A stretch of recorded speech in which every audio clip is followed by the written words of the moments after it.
Scott Challen, aka Shallow Chell, here with another episode of the Shallow Chell Cookers podcast. And today I sat down with Lachlan Lade.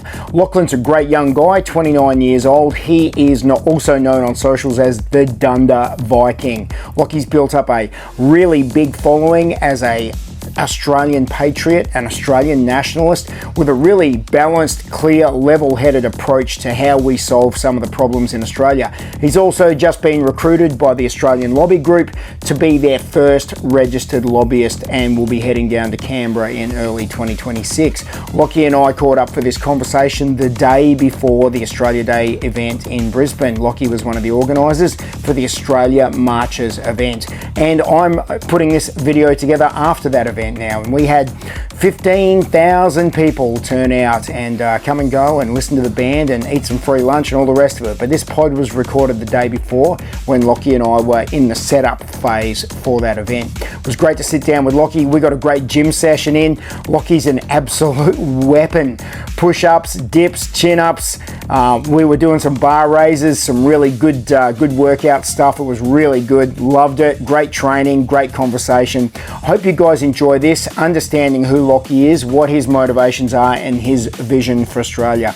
This is Lachlan Lade in conversation with me, Scott Challen. Lachlan Lade, welcome along, mate. How are you? I'm doing well, Scott. Thanks for having me down today. Absolute pleasure. Yeah. What are we doing this weekend? Well, biggest day of the year, Australia Day.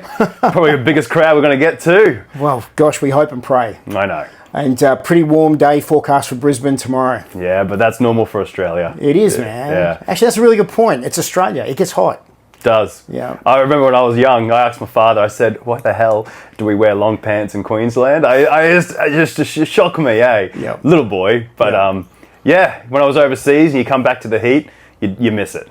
When did you, just out of curiosity, thinking about being an Australian, when did you first realise you were an Australian?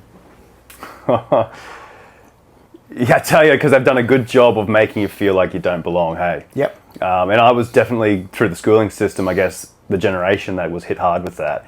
It is these recent years when we're really starting to push back against those, as I see it, trying to take everything from us that we remember, that I've realised, no, we have to stand for something and who we are. You know, we have a history, we have a proud history, we have legacy. It's these recent years that I've had to, find my place as well. Yeah. Realise that this is our continent, our country, and I'm an Australian, and that's a real thing. That's not a make-believe idea. You're 29 years old? I am, yep. Yeah, and when you talk about being raised in that period, what does that mean? What did that look like? Excuse me, education for you. Yeah, well, there's not much focus on our history, I don't believe. Yes, I'm from regional Queensland. My parents, I would say, are the traditional Aussie family. But they were the family that were taught diversity. Welcoming all these people is a good thing. And recent years, my parents as well have realised, we're losing everything that we love about the nation. Yep. But yeah, it's just a lack of focus on our foundations, what the people came here to establish, build, maintain, protect, and there's a lack of being proud of what we've actually accomplished. Yeah, you went to a regional school. I did, yeah. Yeah, so it might have been a little different in the country than the city. Definitely. So you probably had the best of a bad option. I would agree. I would agree. But even then, you still would have seen a lot of that woke agenda being pushed through the curriculum. Just starting, because for early 20s, definitely lost in identity. Being, the media doesn't want you to belong. The talking politicians don't want you to belong, and I guess it was a struggle for a period of time there. Yeah. Not knowing that, I do belong. My family's been here for 8 generations. Wow. And until you dive into your history and realize what you've gone through to be here today, to have what you have today, you don't appreciate it. 8 generations in North Queensland. Yeah. Pretty wild country back then, 8 generations ago. I imagine that they would have had to carve a living out of some pretty rough land. Going back a number of 8 great-grandfathers, tree fell on him, had to chop off his own leg to drive home. I'm not laughing about that. No, but I mean, crazy. But that's what they had to go through. There's no one to call for help. You got to take care of yourself. Yeah. Yeah. Cut off his own leg. Yeah.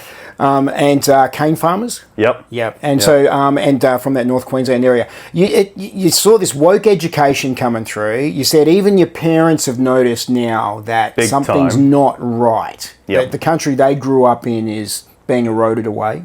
Yeah, well, where we live is very regional. It is country. It's farming country. But they were just in Cairns just the other week on a holiday, and even my parents, who they're in their 60s, and they're commenting on the fact no one speaks English. They're struggling. They were struggling getting out there. It's a tourist town. It is, but they, from what they saw online with the advertising, and then when they actually arrived, nothing like what they were expecting. They didn't like it, to be honest. The accommodation was fine, but they didn't like the experience that they went on. I had a bit of a run-in with a local politician up in Cairns a few months ago who I gave Cairns a bit of a serve because I was staying up there with my daughter for some business for the weekend. Yes. And homeless people everywhere. Yeah. Everywhere. And I made some content about that when I went up and trained in the morning down at the waterfront. And there were homeless people living under trees, there were homeless people in the parks, there were homeless people on the benches. And apparently it's just the time of year. Right. Apparently this is not a common thing, but it's just this time of year. And I was talking to a mate who lives up there, and he's like, "Nah, dude, it's like this all the time." Well, it's probably not a common thing, but it's becoming common. Yeah. I mean, we're seeing it all throughout Brisbane, even out towards Ipswich now. There's tents set up. Yeah. South Bank, the big in West End, the big park there's full of the homeless. Musgrave Park. Yeah, it's becoming common. So probably not common, but becoming common. Yeah, which is sad. 29 years old. What does Australia look like today for your generation, mate? What does it look like? See, so I spent my time in Brisbane in my early 20s until about 4 years ago when I moved back home. And it's you wonder where you are sometimes. So I own a place out at Forest Lake, Springwood, and I love to go for my walks in the morning with the dog, right? And the only Australians you see, ethnic Australians, are your retirees. Yeah. You're in a different place. Up north, it's still the old Australia. I think that many of us grew up in, that we remember. And we're a fracturing nation that doesn't know, that is struggling to find what we stand for and struggling to find each other. Because we've tried to become something that just doesn't work, which this multicultural society, there is no strength in diversity. Yeah. We have to have something that unites us. We don't know where as a nation we're going. Yeah. We're floundering. It was the Singaporean Prime Minister Lee Kuan Yew who was really quite famous for, bringing this society of different cultures and people together under the banner of Singapore. And he was absolutely adamant that if you're going to celebrate the multicultural diversity, you're going to have problems in your society. And Singapore really grabbed onto that early. It's been always known throughout history. I mean, Mackenzie spoke, he never wanted the same sort of conflicts that you have in America, increasingly, to quote him, increasingly have in the UK, South Africa. It doesn't work. And history just proves that. And unfortunately, a lot of us don't know our history, don't look to the past, and we have to experience it to learn it. And we are experiencing it now. How would you revive that in Australia? What do you think the starting point for that is? What I think, and I am proud of our foundations. Yeah. And I think a lot of our way forward is to be proud of what we've actually accomplished. It's a very rare thing to have built a nation from nothing that is stable, prosperous, that was united. We defended the nation, we built the nation. And I think being proud of that, not apologizing for past deeds, we can acknowledge it, of course, but feeling guilt for something that we, the current generations, have no responsibility for, it is a waste of time. So I think a lot of proudness in who we are as a country and vision for where we want to go is what we really are lacking, and we need to rebuild. And we're not going to get that with the current politicians, and I think we all know that. Yeah, well, there's no builders in there, right? No. Who's where's the elder statesmen or the people with vision for a future of what Australia should look like? Because what I see is a whole lot of bureaucratic apparatchiks that moved up through the political party game. And really managing Australia into the decline. It's managed decline. It's about maintaining the status quo, just to hold things together, probably just for themselves because they're all there temporarily. I think a lot of them probably don't have families as well. They don't realise what we're building. That seems to be a trend these days. Yeah. Yeah, it does. Well, we're taught not to have our kids because of climate change, supposedly. Yeah. You know, I mean, the whole thing is designed for temporary gratification, not building something for the future generations that are to come. And that's really our purpose, you know? The climate change, I'll just touch on that quickly. Sure. We're going to bring in 2.5 million people in 3 years' time. And how's that working for Australia's climate? Yeah. It's hardly even a debate that I think needs to be had anymore. Yeah, that's a whole another debate, but it's one that has to be had. When we talk about Australian identity, you know, we've got a managed decline happening here. We don't have leaders, the kind of leaders that built a nation, that defended a nation, that held back, you know, empires that wanted to take Australia. Yeah. You know, it's still a nice big fat jewel. In the southern hemisphere, in our zone. I think that it's not well defended for what it is, and I think the defence of this nation comes back to having a good grounding in who we are and what we believe in. I feel very uneasy about that because I see us being so fractured and diverse now. For sure, and we see the world as not a safe, happy place. It's not. We have conflicts all around the world now. Many of us have never lived through a time like this. We see how easily war can begin and how brutal it can be. So the fact that we have very limited unity in this country leaves us susceptible. Yeah. And the reality is, you know, other nations with great populations know if they can ship enough people here, then that's the invasion and takeover in itself. A fifth column living within your country. Yep. Yeah, because makes it really hard to defend against. Absolutely. And so what you end up with is a native population, us, being locked down even further. New laws, more laws. What are we seeing unfolding in the last week? Yep. That's all to stifle debate, stifle the conversation, to make you fearful of the conversation. This kind of conversation. Definitely. Yeah. Yep. And that's going to continue. Look, it's going to continue because we're seeing where it goes in the UK. They've got the most arrests worldwide now for online posts. 12,000 people got arrested in the UK for social media posts last year. That'll come here. Yeah. And unfortunately, it probably has to for people to realise how dangerous it is what we're doing. Couldn't we just take a look over there and go, we don't want to be like that? You'd hope so. You'd hope so. Yeah. We don't want to end up like a lot of different places around the world. Australia is a uniquely beautiful country. You've done a lot of travelling overseas. Yep. You've seen what other countries look like. Yeah. I mean, and really to appreciate what we've built here, you have to travel, I think. I mean, I spent a month in Nepal doing some philanthropy work, and you've got dozens begging on the street. You've got no sidewalks next to the road. You're walking throughout the traffic. And there's, still a developing country, but it's their responsibility to build that country themselves. Yep. Not doesn't fall to us. And that really hits home about how precious it is what we have. The land, the landscapes, the people, you know, the lovely people that we do have. I mean, that's the thing. We are a great people. You know, generous people. Generous. That's why we've welcomed so many. Because we don't have perspective of the rest of the world. And that's normal when you live so far away on such a big continent. But it is so special. And we have such potential, and we need to preserve that and build that. Yeah. It came up the other day. I was doing a 4BC radio interview on Friday afternoon talking about Australia Day. We're filming this on Sunday, the day before Australia Day. Yep. We're talking about the event that we're going to run on Monday. We'll talk about that shortly.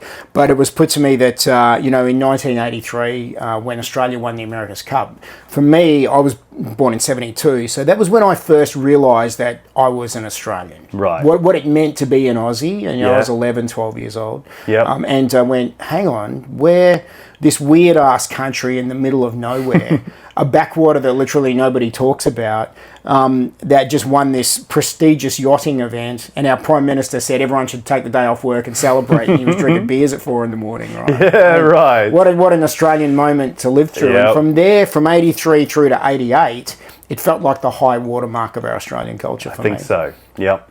You weren't there then. No, I wasn't, no. You know, and so when you hear me talk about something that's nostalgic like that, we always look at the past as the glory days. Yeah, we do. It really genuinely does feel to me like Australia was better 10 years ago. It was better again 10 years before that.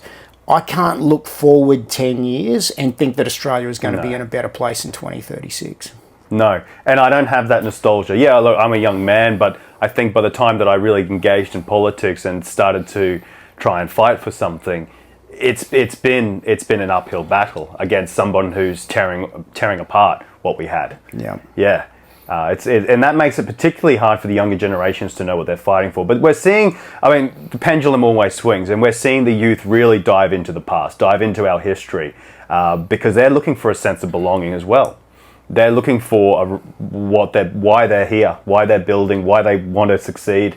Look, momentum, I'm confident, is on our side, but it's going to be a lot of hard work, as all things that worth fighting for are. How do you shape that, though? Because, as you said, we've seen a lot of young guys and girls looking back to the past now, looking through history, reading through history, and there's people that are taking stuff, I don't say they're cherry picking it, but their interpretation of history is leaning them into hardcore white Australia policy, hardcore, and leaning right into things like fascism and stuff like that. We've seen the rise of things like the NSN in Australia, really extreme left and right fringe ideologies as a result of a disaffected middle. Well, and that's always what comes out of times of crisis. I mean, that's why we saw the fascist rise in Germany when the nation was devastated after the World War I and the treaties. And then we put the boots in by bankrupting the country, and then the Great Depression happened, and it was even worse. And, you got a subsequent chain of events that unfolded out of World War I that led to... And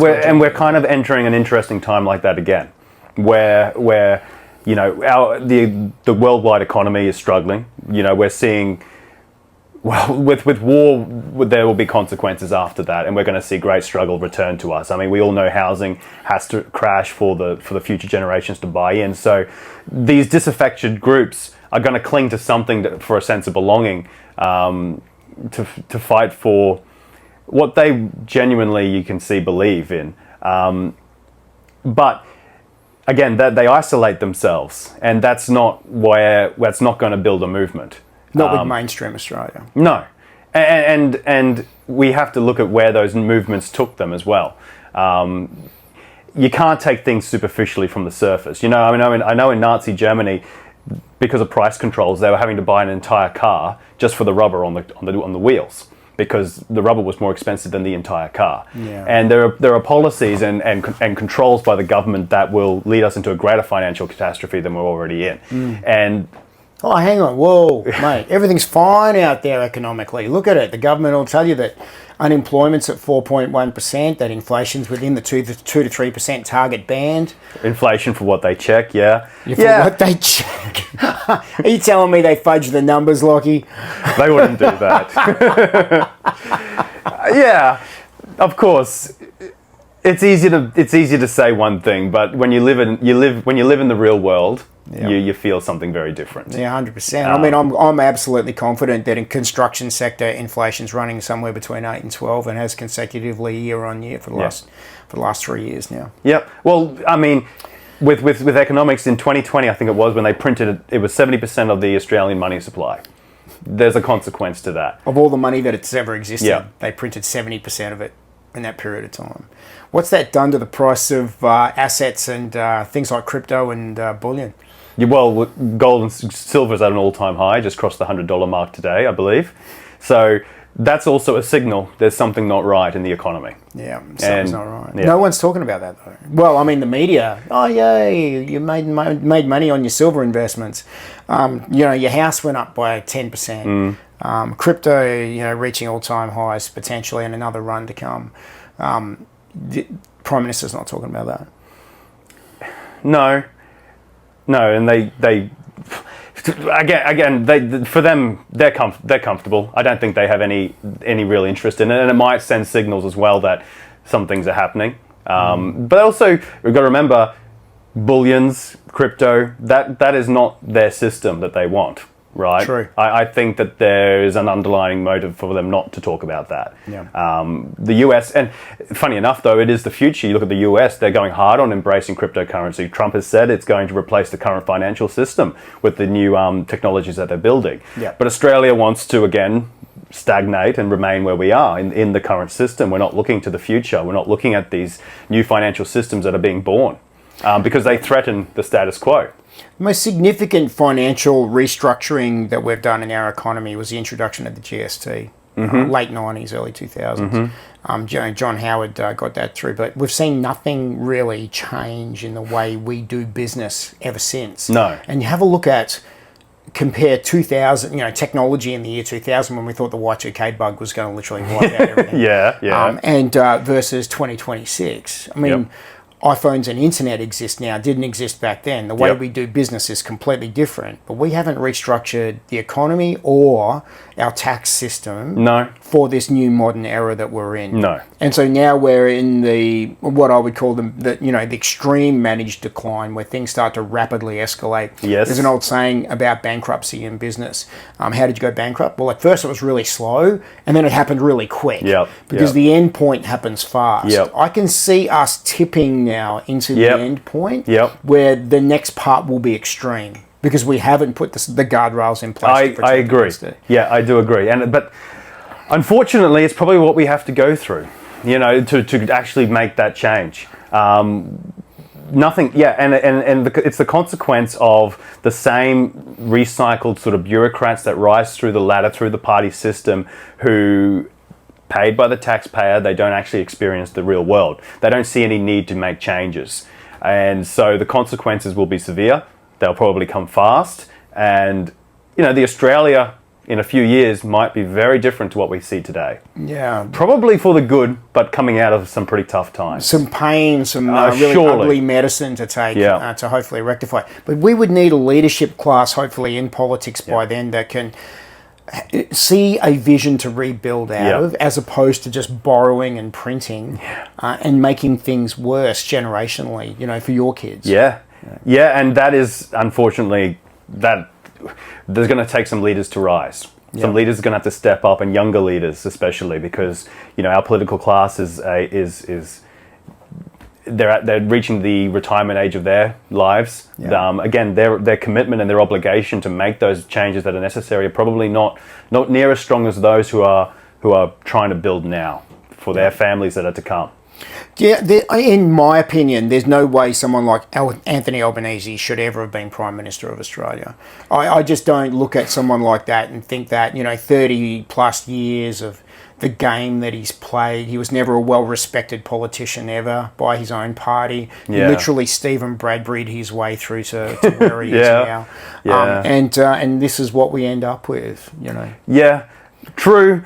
It is, look, whether he should or shouldn't be, I mean, it is the system that gave him the opportunity to be there. He played the game, and he succeeded in his own way. Teeth job, the right hairstyle and some new glasses can sell anyone to anything, right? He can talk the talk. It's not hate speech. And then look, that's part of the struggle we have to go through for people to experience and realise that what he's saying is not the truth. The reality is that Medicare card is not all you need when you go to the doctor. No, it's not all you need at all. That was a heck of a lie.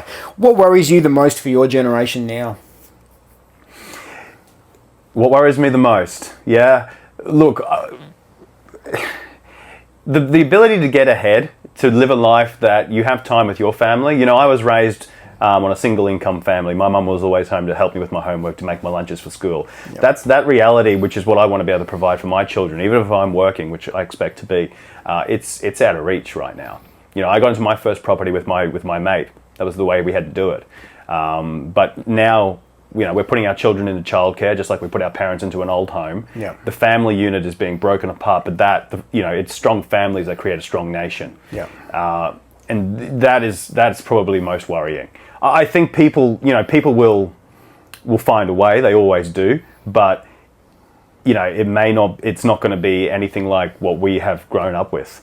It'll become a very, very robotic society in a way, and that's by design. But I don't think that'll happen. I think the economies will struggle, economies will crash. That'll create change, drastic change. I do think things will work out. Humanity finds a way. Yeah, you are optimistic. I like that about you. Yeah, I mean, you got to be optimistic to keep going, right? Sure. You go through hard times, you go through struggles, but as long as you're in your bed every night, have a good sleep. And you got a roof over your head. And you're not raising your kids in a car. Yeah. which is what a lot of Australians are doing. Many today. are, yeah.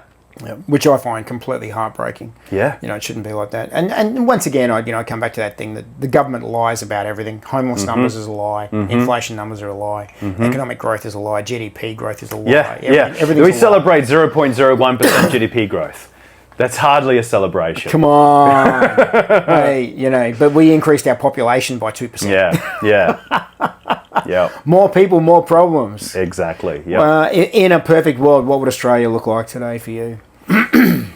Well, we go back 10 years, especially with our population. We invested in infrastructure. Brisbane, 10th most congested city in the world. In the world. Yeah. You look at Tokyo, 27 million, the entire population of Australia. I think it's 27th to 30th. Wow. You just got back from Japan too, right? So you saw that in action? Yeah. Is it noticeable? Oh, for sure. Well, the cities are more condensed, of course, but the traffic, of course it's noticeable. I mean, they have invested in infrastructure to support their population, and we're seeing some terrific changes coming out of Japan. They understand that if the population declines but we preserve our culture and our people, that is worth much more. And we're going into a time where we have the technology to replace shortages, especially in low-skilled labour. Back in early times, it was populate or perish. But times continually change. Now it's technology, right? It is, yeah. Let's build. Let's get tech involved and deal with some of that low-skilled stuff and then upskill people to be more productive. Yep. But there was a bit of a trick that was played on the Australian people when we industrialised childcare. What we did was we built these childcare centres. You remember Eddie Groves and the childcare centre booming industry in Australia. You were probably quite young at the time, but what we did was we built these childcare centres, we subsidised that, we incentivised that, we got mums back to work, and then we made it look like productivity was increasing in the country because we added to the labour. Yeah, right. Well, that was the biggest trick, right? But then someone's institutionalising your child. Exactly. Yep. Is that the right answer for Australia? Yeah. No. Oh, I don't. You know why? Well, so kindergarten, that's a Prussian word, right? Yeah. That was to create, it was called Garden of Flowers is what it translates to, and that was to institutionalize the children for the Prussian state. I'm Prussian myself, right? Right. Yeah, which is old German. Yeah. And that was to create good servants of the state. Prussia was a army with a state. They had the most impressive military of the time, highly disciplined people. Yeah. But that was because of the system that they were put through. So that's what they're Where's Prussia today? It doesn't exist. It was outlawed after World War One. The name, yeah. How did that turn out for the Prussians, right? Yeah. How did it turn out for the fascists as well? Yep. So that was the biggest lie, to get both families working. Then you could increase the prices of everything because you had double the income. Yeah. And look, of course, if you want to work, and you should work, because again you can get ahead faster, by all means. But the option, making it a mandatory obligation because of the cost of living, that's where we've failed the people. Yeah. So coming back to that, what does a perfect Australia look like for you then? Your theory being the ability to look after your family, raise your family, have good opportunities. Affording a home on a single income. Affording a home on a single income is a big one. Definitely. You got to have a stake in the country to want to build the country, to want to belong to the country. Yeah. We're some of the brightest now, we've got a brain drain. They're leaving the country because, well, what obligation do they have to the country? And if it's too expensive to live here, they can go overseas and buy cheaper, live cheaper. Yeah. There's nothing to love here for them when it's hard to even survive. Yeah. But predominantly owning your own home, a dominant culture, a single flag, a nation that's proud of what we've accomplished.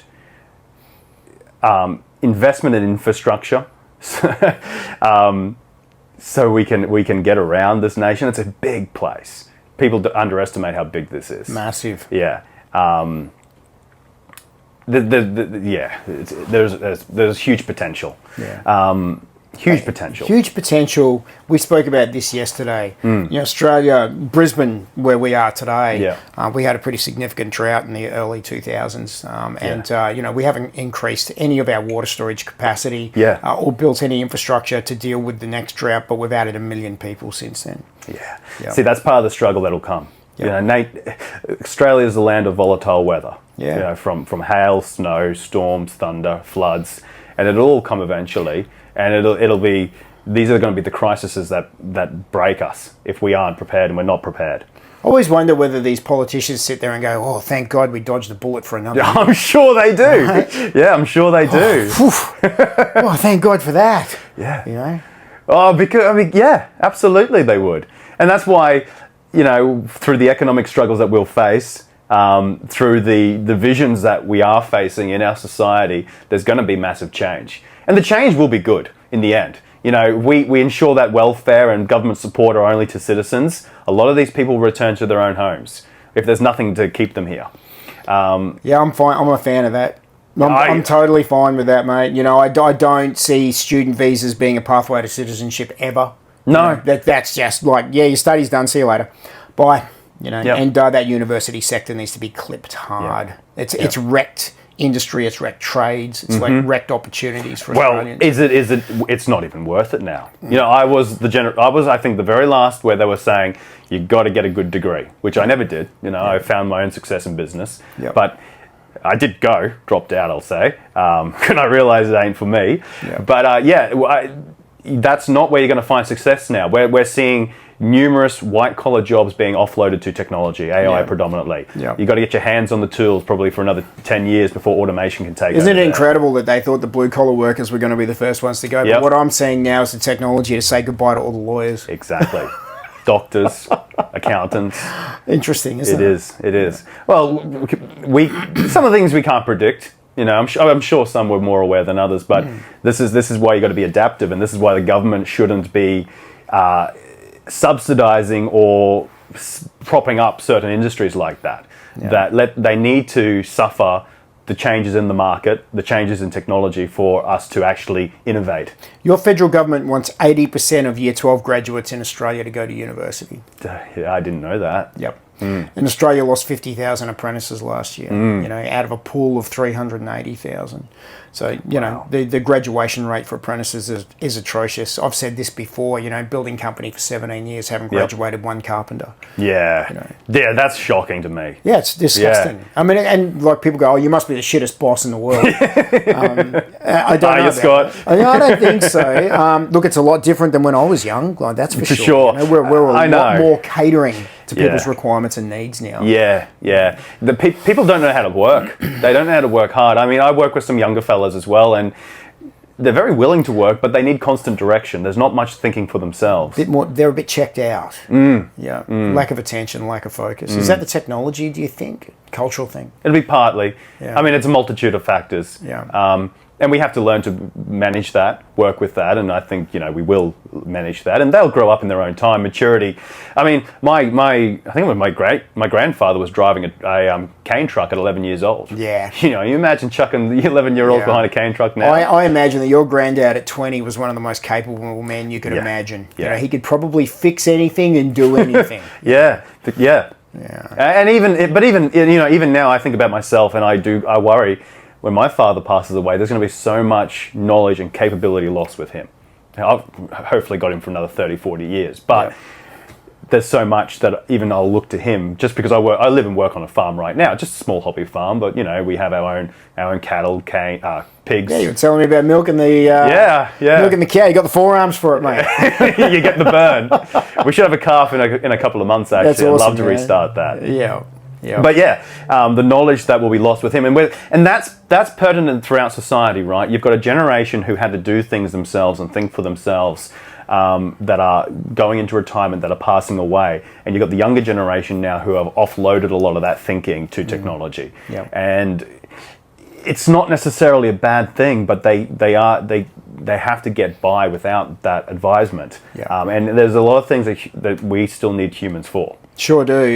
We've offloaded a lot of, real good skills to technology. But, there's also a flip side to that. Like my youngest daughter, for example, taught herself to knit and crochet off YouTube when she was 12. Yeah. She just went, I want to learn to knit, and unfortunately grandma's not around anymore. So she went, okay, I'm going to do that. Yeah. So off she did. She learnt off YouTube. Now she knits like crazy.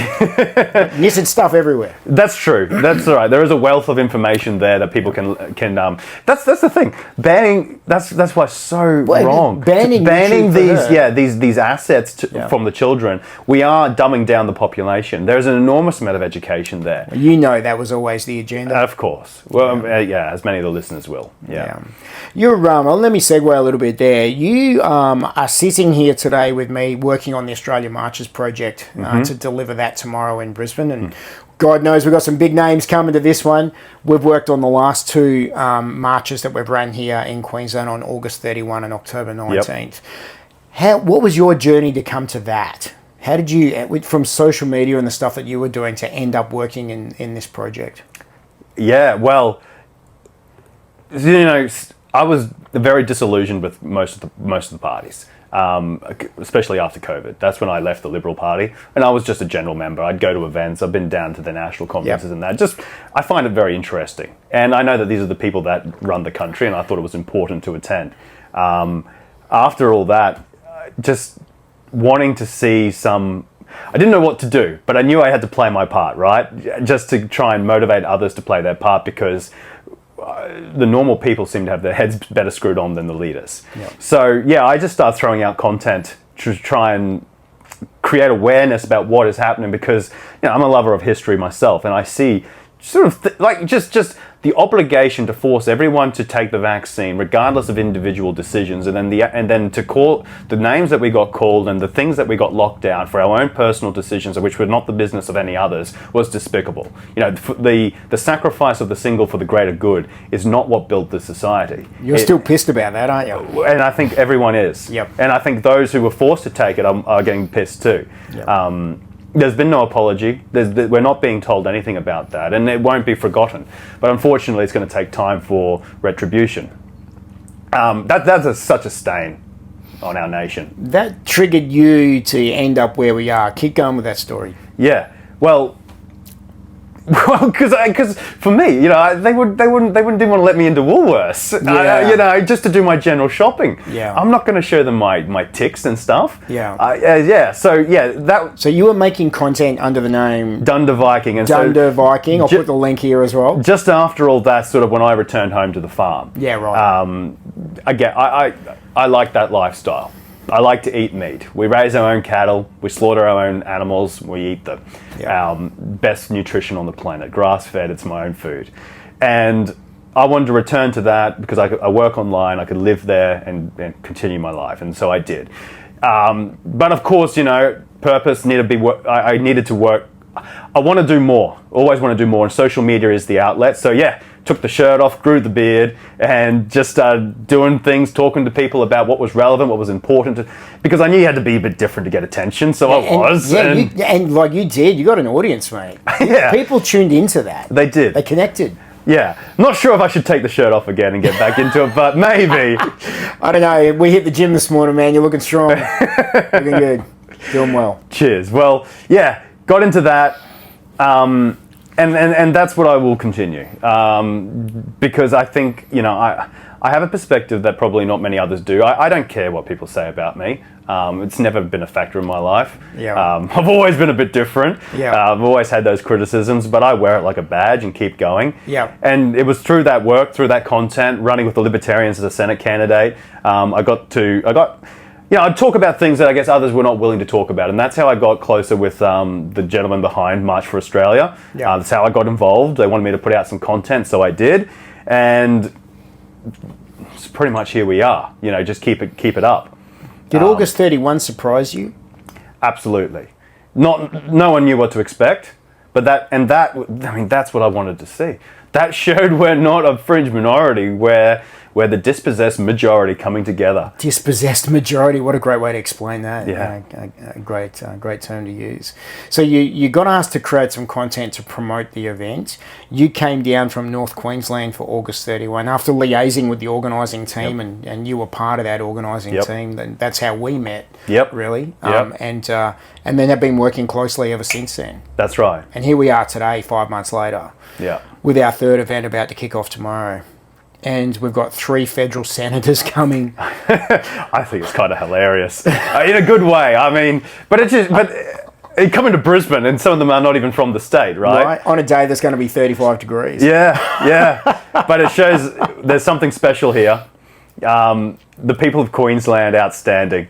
I mean, just even the last event, we had Cairns, Gladstone, Mackay, Hervey Bay, Gladstone, Brisbane, probably more, having their own individual rallies. Yeah. You know, a bastion of common sense in under this the March state. for Australia banner, and obviously, you know, you've been aware of and part of the split away from the March for Australia guys. Yeah. That happened in November. And in hindsight, I think all of us can look back on that and go, damn, we wish that had worked better.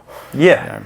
Well, because we don't want to be ripping each other apart. I mean, that's, again, not the goal, and I really don't have time for internal fights. I don't like that at all. That's what frustrates me a lot about the parties. I mean, we're all sort of working somewhat to the same goal, but parallel to one another. It's really disappointing. We've gone from November to January 25th today, and the Queensland team split out to create Australia marches.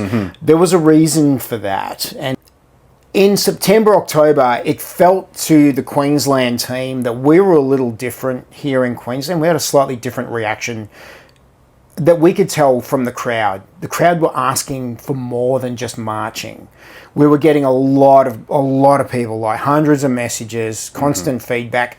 What are we doing next? What are we doing next? What happens next? And from the inside of the team there, to me, not sure about you, but it felt like we needed to deliver a little more. And here we are today. Yeah, well, that's it. I'm not...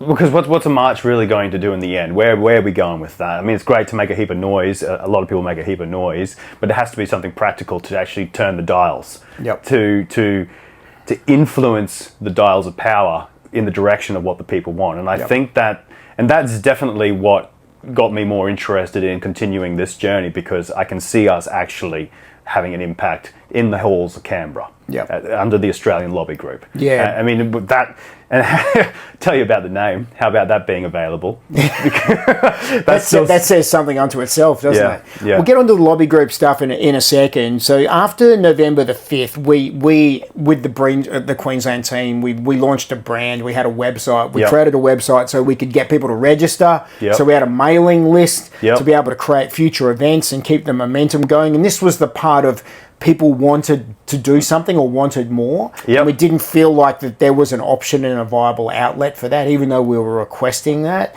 Then Brisbane kind of spun out on its own and created all the hullabaloo that a lot of people are aware of that kind of played out in the last few months. Given what we've seen with the anti-Semitism and hate speech bill stuff that came through in this last week, I feel a little vindicated about the direction that we took, because I know that Queensland will never end up on that list, shouldn't end up on that list. Because we disavowed, and I'm not saying that the ethno-nationalist guys are wrong, but we disavowed the part of that leans into the fascist part, right? That leans into the normalisation of Nazi ideology. And I think we clearly drew the line through the middle between us and that. Okay, and we had to, because... Well, first of all, look how quickly they dissolved, and that all came through. So they knew any association with them is a death sentence, because they disappeared as soon as those laws came through. Before the laws came through, as soon as there was a sniff of laws, they wound up. And any association with them was going to bring down the force of the feds, the force of the regime that we currently face. So to move forward, as we have, building something that embraces, what is a wide family now, but an assimilated Australian family was necessary. And I think we've done a very good job at doing that, and we're moving towards something. We're actually more than a march, which is what was always necessary. It was always necessary. And then the next part came, the Australian Lobby Group. Yep. You're wearing the shirt, I'm wearing the shirt. Yep.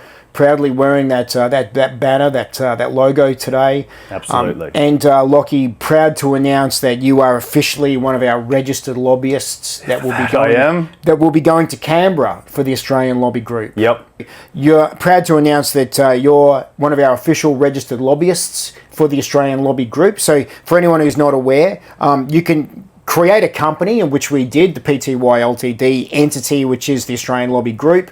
The Australian Lobby Group is registered with the Attorney General's office federally, and a lobbyist has access to Canberra, has access to Parliament. So we need lobbyists to go there and represent the ALG, the Australian Lobby Group. Lachlan, you are one of our lobbyists, one of our guys registered on the AG's in the AG's office under our banner, and you'll be heading down to Canberra. That I will be, and I think the people know I'm pretty headstrong in what I believe. And I know that what I believe, there is a great majority that also believe, and you know, I'm grounded in my principles to stand for them. Look, I'm not there to make enemies. I think we need to be talking to everyone to actually get forward, because there'll be things that some agree with and some things that others don't. Yep. But I'm I'm extremely uncompromising in what needs to be accomplished. Yep. And this is, I don't think there's much greater purpose than to actually speak for the people in where it needs to be spoken and push forward what we need to see happen to make some change. Does lobbying surprise you? Does it surprise you that it exists? It doesn't surprise me that it exists. Never once crossed my mind that I'd ever be engaged at this capacity, though. Yeah. Not until this year. Yeah. It never crossed my mind. Yeah, because I mean, you've run for the Libertarians as a Senate candidate in Queensland. You know, your aspirations to go to Canberra and affect change for your country, for your generation, for your people, was always to be voted in a political capacity. The ALG discovered a bit of a backdoor entrance into Canberra. That's the way to put it. Yeah. That seems to have been exploited by everybody except the Australian people. Yep. Well, because we think that we're voting for the politicians that are representing us, but clearly we're not. Yep.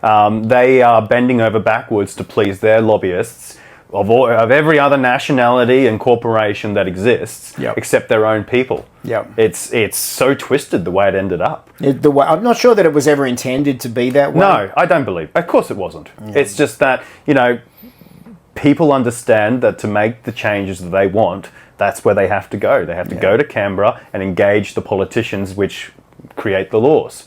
So we're going to do that as well.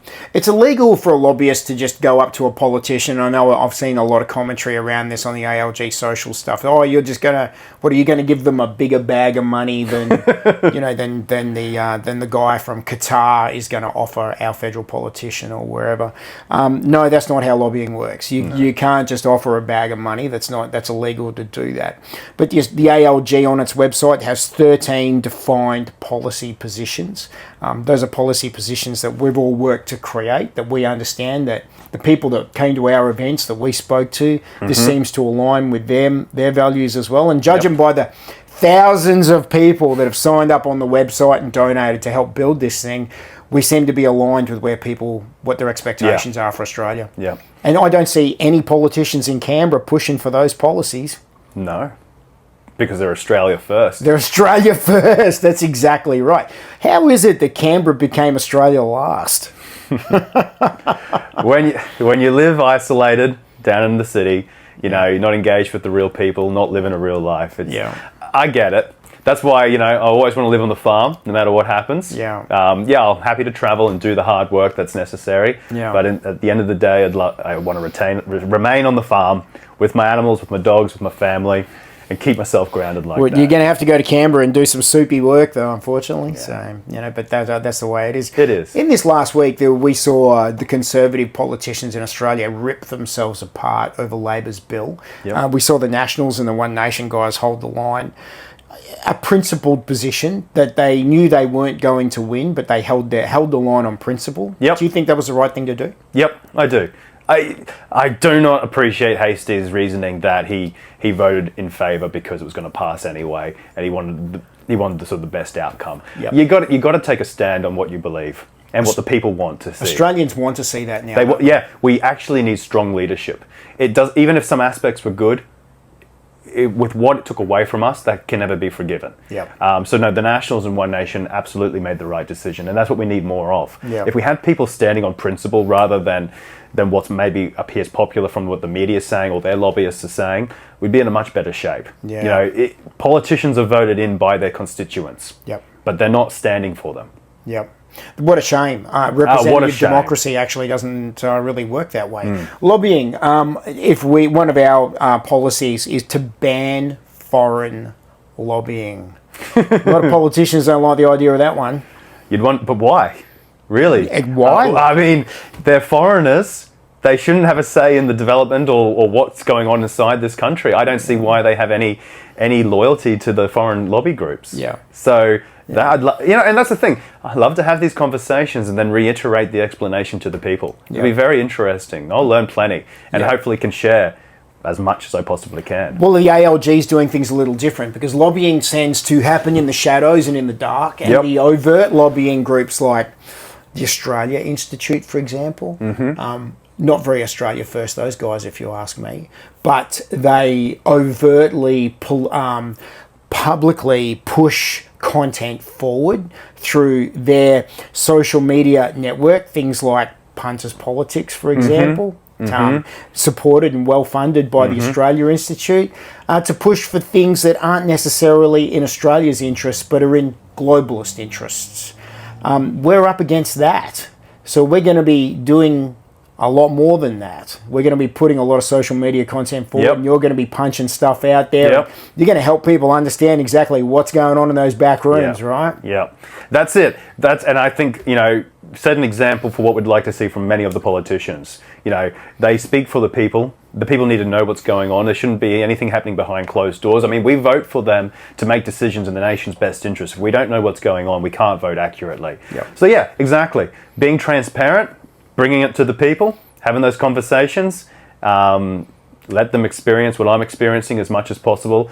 I think it's going to be quite an exciting change for people. I think there'll be a strong demand for it too. I think a lot more people, especially your generation now, are going to be way more engaged in how these deals are done and what happens in those back rooms. And why can't we get our policy position forward? Why won't these politicians have the conversation around that? Let's expose that. Let's I agree. bust that open. I agree. I think it's I think it's going to be optimistic. I think if perhaps there's a good chance many of them don't know what the people want. I reckon that's possible. So if we can have those conversations, find common ground, and bring forward what the people want, we might see some changes happening that are quite exciting for the nation. And look, you got to be optimistic, and I am optimistic about it. One of the key policies, though, for us is to end the mass immigration Ponzi scheme. That's the overwhelming number of people that. That's why we're marching.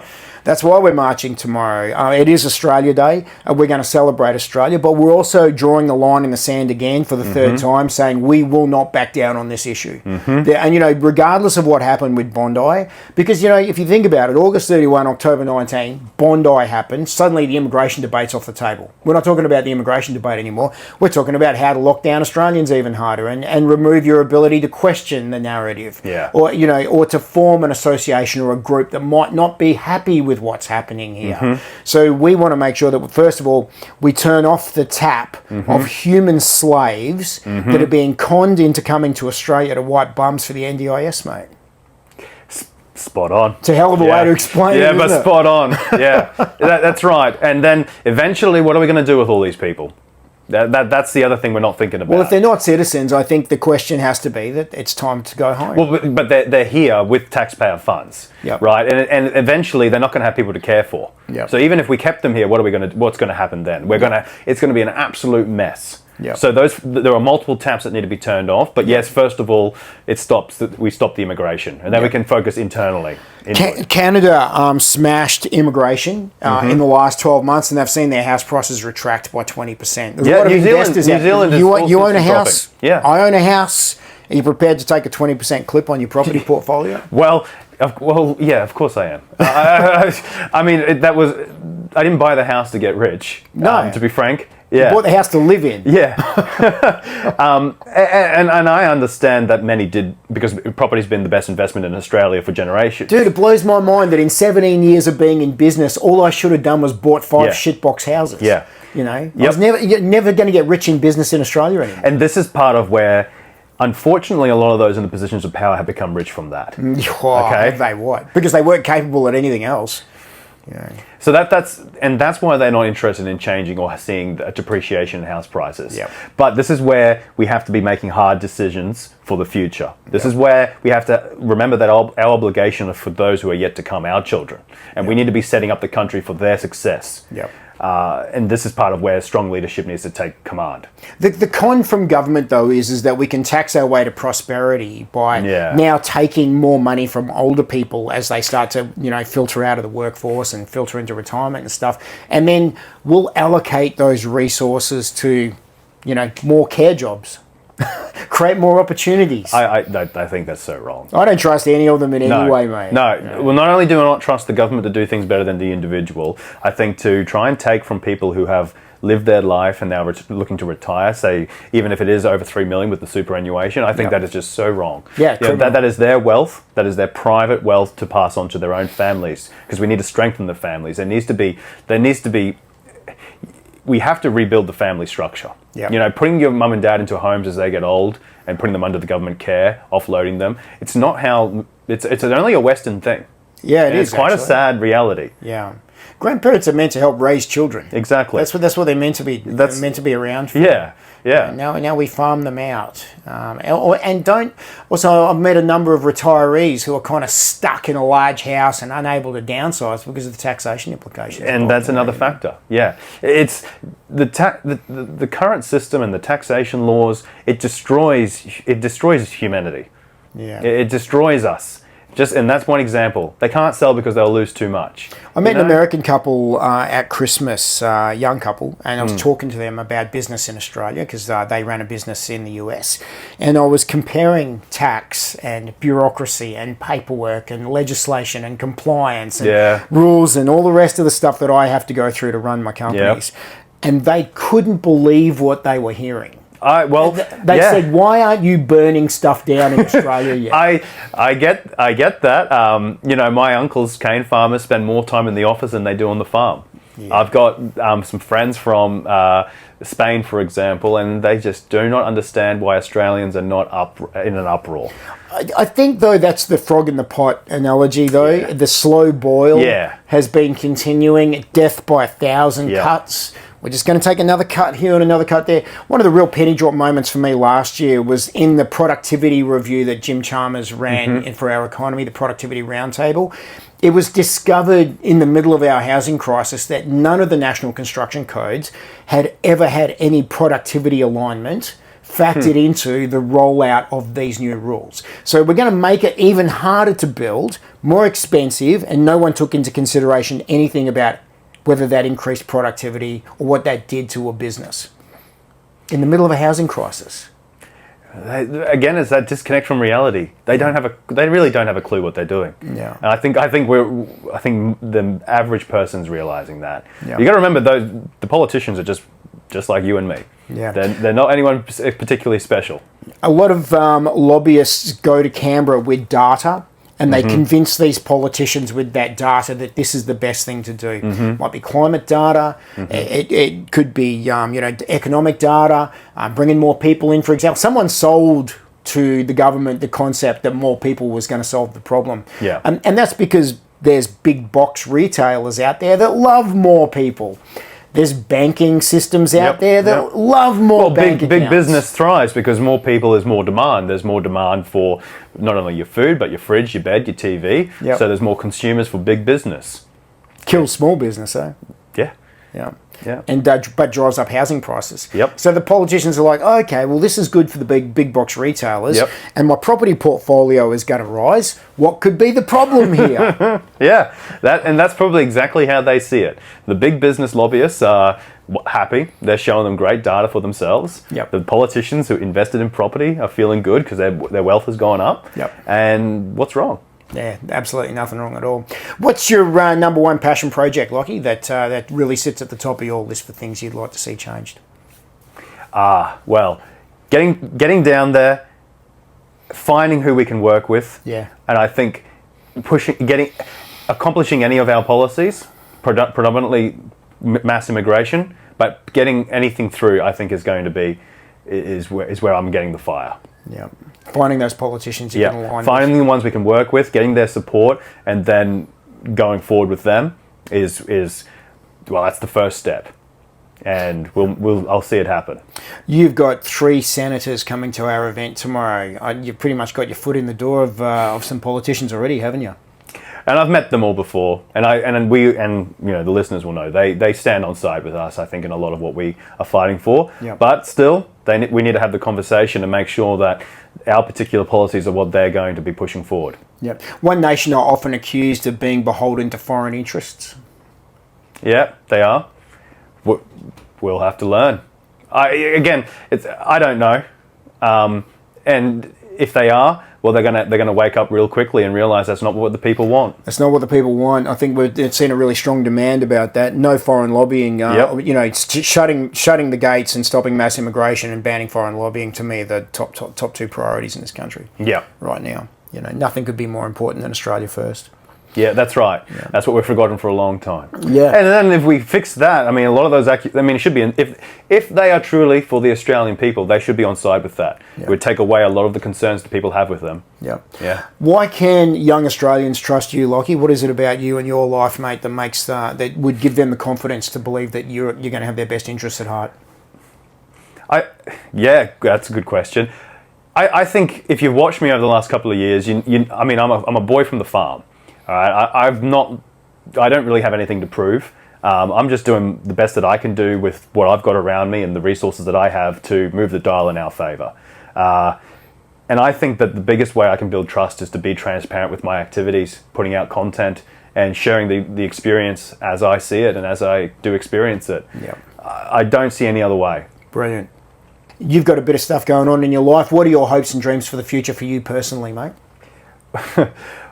Look, I know the life I had growing up. I'm one of 4 siblings, single income family. I want to see that replicated. I want a big family. Nice. At the end, towards the end of your life, what have you got but your family? Yeah. You don't take anything with you, but you'll always have those memories. I think there's nothing more precious. So I want a big family. I'm going to accomplish that. And I'm hopefully going to make them proud about playing my part for the nation, that they will love them as much as I do. That's awesome, man. It's funny, you were talking to Sam Bamford last week on his podcast, and Sam's plan is to have 10 children. Yeah. It seems like everyone I talk to from this younger, late 20s to mid 30s cohort, you guys all want to have lots of kids. I think it's awesome, man. The pendulum is swinging back. Yeah. And we realise that that's the most precious thing in life. That's really what we're here for. Yeah. It's one of those things now at 53 that I look back and go, damn, I wish I had 4 more. Yeah. I wish I had more. Yep. And as hard as it was at the time, that's just gone in a heartbeat. So, it would have been great to have more children. Yeah. Yeah. Hey, Lockie, great talking to you today. We're going to do more conversations going forward. We will. Obviously, tomorrow's the big day for us. You're looking forward to that. I'm looking forward to that. Should people turn out? Absolutely. Best day of the year, biggest day of the year. I think it's going to be an extraordinary event. And I think we've set the standard pretty high, and it's going to be even higher after this one. Fantastic, mate. Good on you. Thanks for coming in today. Cheers, Scott. What's your thoughts, Australia? Leave it in the comments. And don't forget to like, subscribe, and share the content where you can. We're trying to get more people involved. Don't forget to check out the Australian Lobby Group. That's auslobby.com.au. You'll see the links in the bio there. And jump on board. Make a donation or join the lobby group. Get on the mailing list at the very minimum. And follow what we're doing. Follow this journey to Canberra as we undertake a different approach to changing the democracy in Australia and finding a way to deliver real results for real Australians. Thanks for listening. Always appreciate the support.